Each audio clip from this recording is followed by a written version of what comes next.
سلام دوستان، به قسمت 55 از سوالات آزمون رانندگی آلمان به زبان انگلیسی خوش اومدید. در این قسمت موضوع Environmental Protection یا حفاظت از محیط زیست رو با هم شروع میکنیم. جالبه بدونین که تا این قسمت تعداد 1010 سوال رو با هم یاد گرفتیم و چیزی تا پایان این راه باقی نمونده. خب بریم سراغ سوال اول.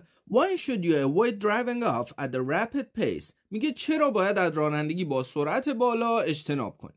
Because the noise you cause annoys others. میگه به خاطر اینکه صدای زیاد شما دیگران رو آزار میده. میتونه باشه because of heavier tire wear. میگه به خاطر فرسایش زیاد لاستیک ها. خب بله، شتاب ماشین یا ترمز زدن ناگهانی ماشین باعث فرسایش لاستیک ها میشه. Because this is a great strain on the rear brake. میگه زیرا این فشار زیادی به ترمزهای عقب وارد میکنه.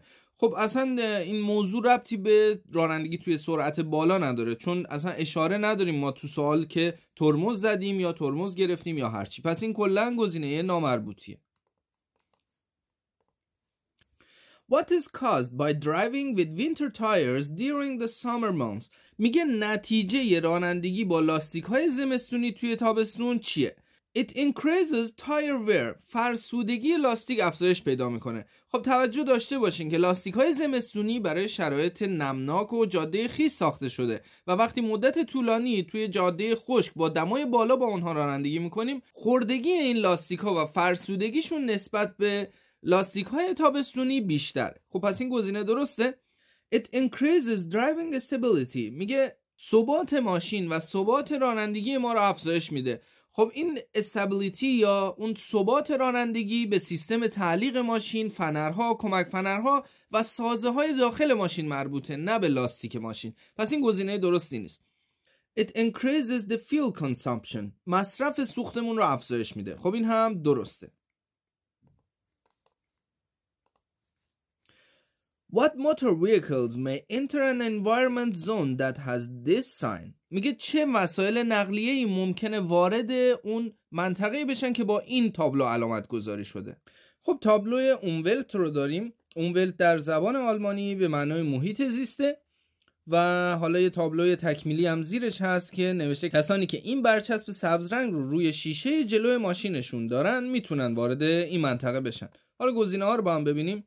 خب موتورسایکلز که کلا موتورسیکلت ها کمتر از ماشین ها هوا رو آلوده میکنن و اونها میتونن وارد این منطقه بشن. Motor vehicles that meet the requirement for a green particulate emission sticker even if no such a sticker is attached. میگه وسایل نقلیه‌ای که صلاحیت دریافت این برچسب سبز رنگ رو دارن حتی اگر که این برچسب روی اون ماشین نصب نشده باشه.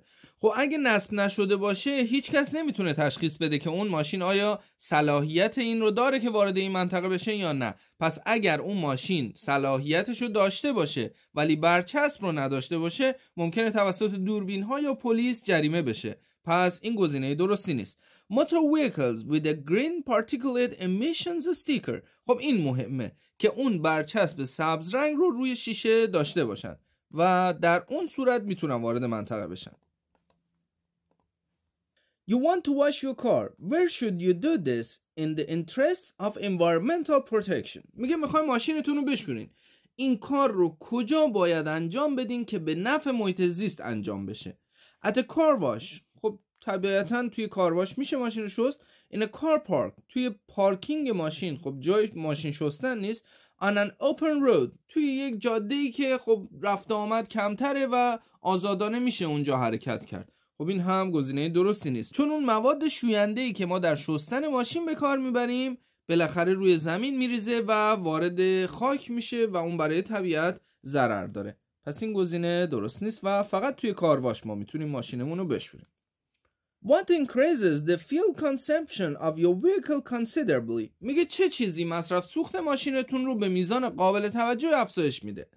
The use of the air condition. استفاده از کولر ماشین. خب کولر ماشین یه موتور مجزایه که در کنار موتور ماشین نصب شده و وقتی ما کولر رو روشن میکنیم اون موتور توسط قدرت موتور ماشین به کار میفته و موتور ماشین باید یک زور اضافه‌ای بزنه تا موتور کولر رو بچرخونه و این نیرو باعث میشه که افزایش مصرف سوخت رو به همراه داشته باشه.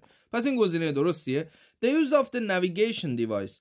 خب نویگیشن یا همون جی پی اس ما اصلا یک مصرف کننده برق خیلی ضعیفی است که اون کار رو حتی گوشی ما هم میتونه انجام بده. پس هیچ ربطی به فشاری که روی موتور ماشین و افزایش مصرف سوخت داره نداره.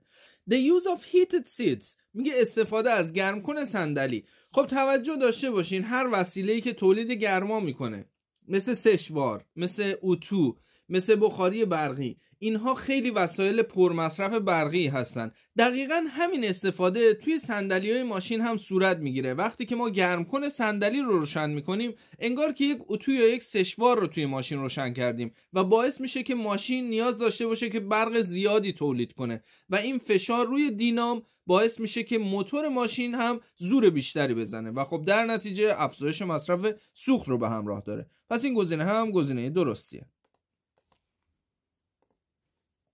What are the effects of driving at a high speed in a motor vehicles with combustion engines؟ میگه رانندگی با سرعت بالا در وسایل نقلیه موتوری که موتور بنزینی یا گازوئیلی یا کلا میشه گفت موتور احتراقی دارن چه اثراتی داره؟ Fuel consumption increases. افزایش مصرف سوخت رو به همراه داره. The emission of harmful substances increases. میگه انتشار مواد مضرشون افزایش پیدا میکنه. درسته؟ The noise level is reduced. میگه صدای موتور کاهش پیدا میکنه. خب برعکس وقتی با سرعت بالا حرکت کنیم صدای موتور افزایش پیدا میکنه. Why is an environmentally considerate driving style also beneficial for road safety؟ میگه چرا سبک رانندگی با توجه به محیط زیست برای ایمنی جاده هم مفیده؟ ببینیم گزینه ها رو. Because environmentally considerate driving means driving in a far-sighted manner. میگه زیرا رانندگی با رعایت حفاظت از محیط زیست به معنای یک رانندگی دوراندیشانه است. خب درسته این گزینه باعث احتیاط بیشتر میشه. Because environmentally considerate driving means avoiding high speed. میگه یعنی این که ما بخوایم از محیط زیست حفاظت کنیم باعث میشه که از سرعت بالا هم بپرهیزیم. خب این هم باعث احتیاط و ایمنی ما میشه. و because environmentally considerate driving means that with alternative fuels it is only possible to drive slowly. میگه چون رانندگی برای حفاظت از محیط زیست به این معناه که ما فقط باید با سرعت آهسته حرکت کنیم.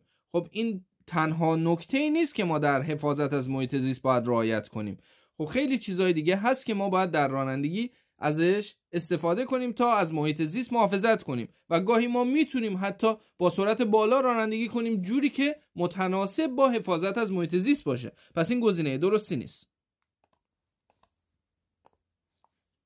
What must you know about catalytic converters؟ در مورد کاتالیزور خودرو چه چیزی باید بدونین؟ خب کاتالیزور خودرو یه قطعه‌ایه که در مسیر اگزوز ماشین نصب میشه تا اون فلزات سنگین و مواد سمی که توی دود اگزوز هست رو به خودش جذب کنه. حالا گزینه ها رو با هم دیگه بخونیم. A catalytic converter can be damaged when the engine starts after many unsuccessful attempts.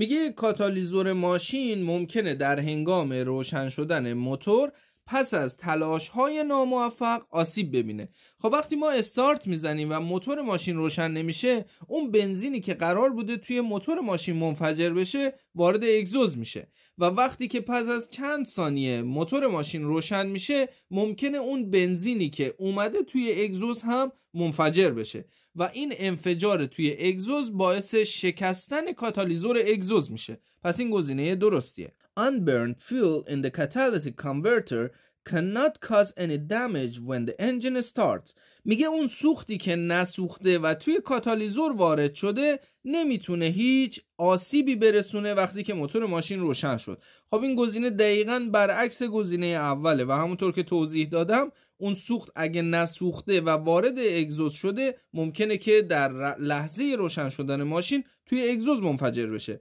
این موضوع اصولا خطری برای ما و مثلا سرنشینان ماشین یا قطعات ماشین نداره، فقط ممکنه که باعث شکستگی اون سلولهای کاتالیزور توی اگزوز بشه. پس این گزینه درستی نیست و برعکس گزینه اوله.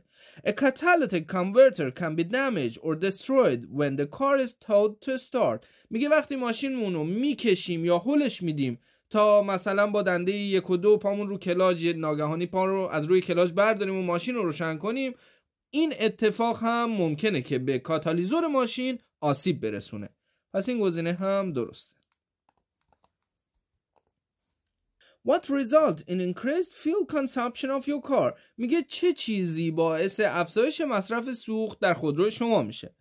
A roof rack or a ski rack؟ میگه یه قفسه‌ای که روی سقف ماشینتونه یا یه قفسه یا نگهدارنده چوب اسکی. خب این میتونه در برابر باد مقاومت داشته باشه و مصرف سوخت ما رو افزایش بده. Transporting unnecessary objects، مثل کسانی که همیشه صندوق عقبشون پر وسیله است یا روی صندلی عقب پر وسیله است یا همچنین در بعضی مواقع هم روی باربندشون پر وسیله است. خب اینها همه باعث میشه که وزن ماشین افزایش پیدا کنه و موتور ماشین زور بیشتری بزنه تا موتور رو حرکت بده. خب این طبیعتاً افزایش مصرف سوخت رو به همراه داره. Excessive tire pressure، میگه فشار بیش از حد لاستیک. خب اینو توجه داشته باشین که توی مصرف سوخت فشار بیش از حد لاستیک مفیده، چون باعث میشه که لاستیک روی قسمت خیلی باریکی با زمین تماس پیدا کنه، استکاک کم میشه و مصرف سوخت کاهش پیدا میکنه. اما از طرفی وقتی که باد لاستیک بیش از حد مجاز باشه، خود لاستیک آسیب میبینه. پس درسته که ما شاید با فشار باد زیاد مصرف سوختمون رو کاهش بدیم، ولی از اون طرف داریم لاستیکمون رو آسیب میزنیم. پس همیشه بهتره که باد لاستیک رو جوری تنظیم کنیم که کارخونه پیشنهاد داده. حالا پیشنهاد کارخونه هم برای ماشین‌های مثل مرسدس و بی ام و روی درب باک نصب شده و بقیه ماشین‌ها وقتی که درب سمت راننده رو باز کنیم روی ستون ماشین یه برچسب خورده که فشار باد لاستیک ها رو اونجا ما میتونیم مطالعه کنیم که چقدر باید باشه.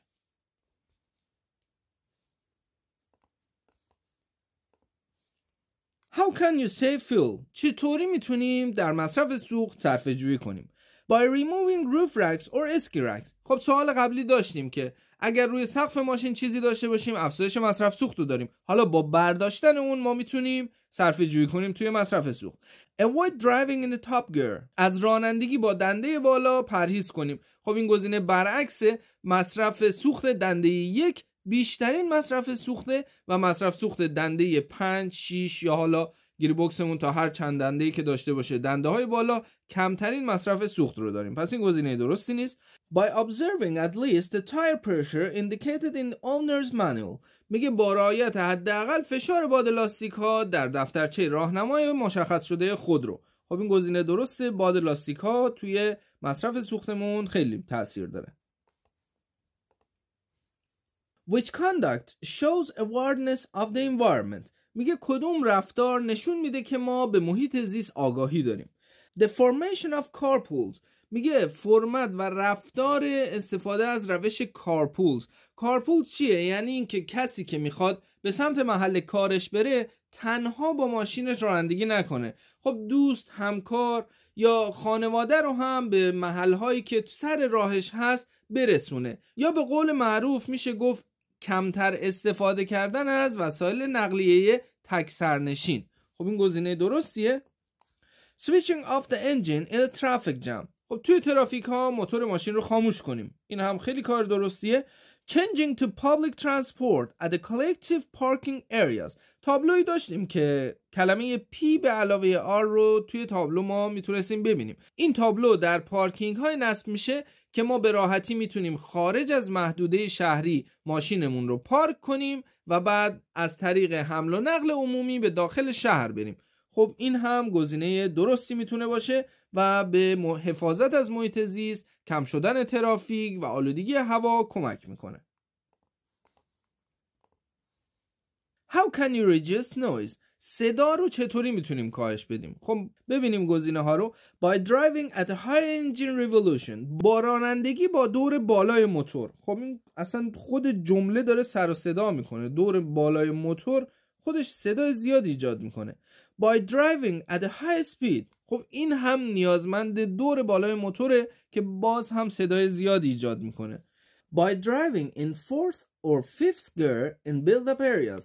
میگه توی مناطق مسکونی با دنده 4 و 5 رانندگی کنیم. خب خیلی درسته، خیلی توی مصرف سوختمون تأثیر داره و همینطور هم که توی سوال از ما خواسته توی صدای موتور. ما وقتی که دنده 4 یا 5 رو استفاده کنیم مهم نیست که با چه سرعتی داریم میریم. خب خیلی ایرانی‌ها عقیده دارن که آره دنده مرده است و به موتور آسیب میرسه. نه، این عقیده اشتباهه. شما وقتی که با سرعت 40 کیلومتر در ساعت با دنده 5 دارین رانندگی میکنین، در اصل شما هیچ گازی نمیدین. دنده 5 رو زدین جا و پاتون رو از روی تمام پدال ها برداشتین. موتور ماشین با همون دور درجا یا دوری که وقتی استارت میزنین داره کار میکنه، وقتی توی دنده 5 با سرعت 30-40 تا براتون حرکت میکنه و اصلا نیازی نیست که شما گاز بدین. این کاملا دوستدار محیط زیسته، مصرف سوخت رو کاهش میده، سر و صدای موتور ماشین رو به حداقل میرسونه. پس این تنها گزینه درست توی این گزینه هاست.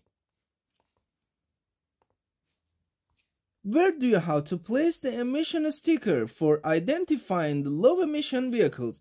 میگه اون برچسب آلایندگی رو برای شناسایی خودروهای کم آلایندگی کجای ماشین باید قرار بدیم یا کجای ماشین بچسبونیم؟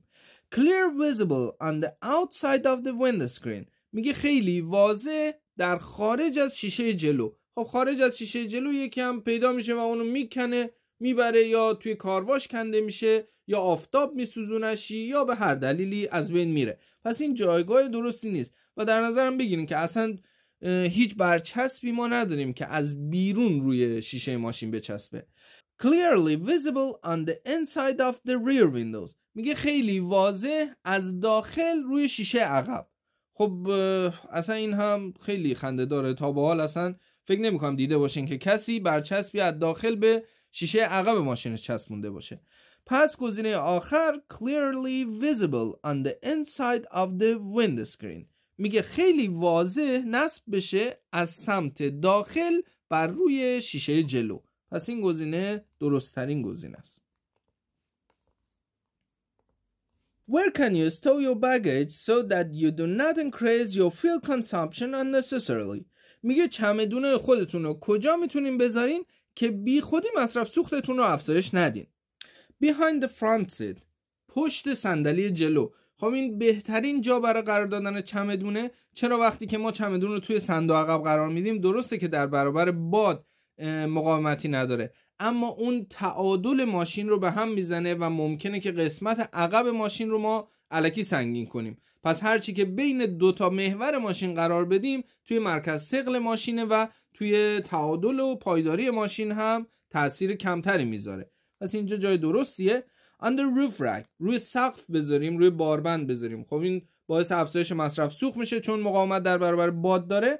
in the boot، توی صندوق عقب. در زبان انگلیسی بریتانیایی به صندوق عقب میگن بوت. پس این رو در نظر داشته باشین که بوت به معنای چکمه نیست و این هم درسته. در هر صورت وقتی که سرنشینان ما تعدادشون به طوریه که ما نمیتونیم از پشت صندلی جلو یا از ردیف صندلی عقب به عنوان جای چمدون هامون استفاده کنیم، خب میتونیم به راحتی توی صندوق عقب بذاریم و هیچ تأثیری توی مصرف سوختمون نخواهد داشت. Tire wear negatively impact the environment. How can you reduce this impact؟ میگه فرسودگی لاستیک بر محیط زیست تأثیر منفی داره. حالا چطوری میتونین این تأثیر یا این اثر منفی رو کاهش بدین؟ By employing an anticipatory driving style، با بکارگیری سبک رانندگی پیش بینی کننده. یعنی چی؟ یعنی ما جوری رانندگی کنیم که نیاز به ترمز شدید یا نیاز به شتاب سریع نداشته باشیم. خب این گزینه درستیه. By regularly checking the tire inflation pressure in accordance with the manufacturer's guidelines، میگه با بررسی منظم فشار باد لاستیک ها مطابق با دستورالعمل سازنده ماشین. خب این رو هم توی چند سال قبل بهتون گفتم که برچسب فشار باد لاستیک ها وقتی که در راننده رو باز کنین یکم پایین‌تر از ستون کنار صندلی راننده رو بدنه چسبیده شده و اگر خودرومون BMW یا مرسدس باشه در اکثر مدل ها روی درب باک اون یه برچسب زده شده که فشار باد لاستیک ها رو مشخص کرده. By using winter tires in summer، خب این کاملا اشتباهه. توی سوالات قبل هم داشتیم که باعث میشه که فرسودگی لاستیک بیشتر بشه، مصرف سوختمون بیشتر بشه. پس این گزینه درستی نیست. این گزینه داره میگه که استفاده از لاستیک‌های زمستونی توی تابستون. خب کاملا غلطه. What can contribute to environmentally friendly driving؟ میگه چه چیزی میتونه به رانندگی سازگار با محیط زیست کمک کنه. Using vehicles with an electric drives، میگه استفاده از خودروهایی که برقی هم حرکت میکنن یا کلا تمام برقی میتونن باشن. Forming carpools، استفاده از روش استخر ماشین یا همون حذف رانندگی تک سرنشین. خب درسته. Attending a practical driving training season for a fuel efficient driving style، میگه شرکت توی یک فصل آموزش رانندگی عملی برای سبک رانندگی کم مصرف. خب این هم گزینه درستی میتونه باشه. خب تا سوال 16 رو با همدیگه مرور کردیم. ادامه سوالات رو در قسمت بعد با همدیگه ادامه میدیم. موفق و پیروز باشید.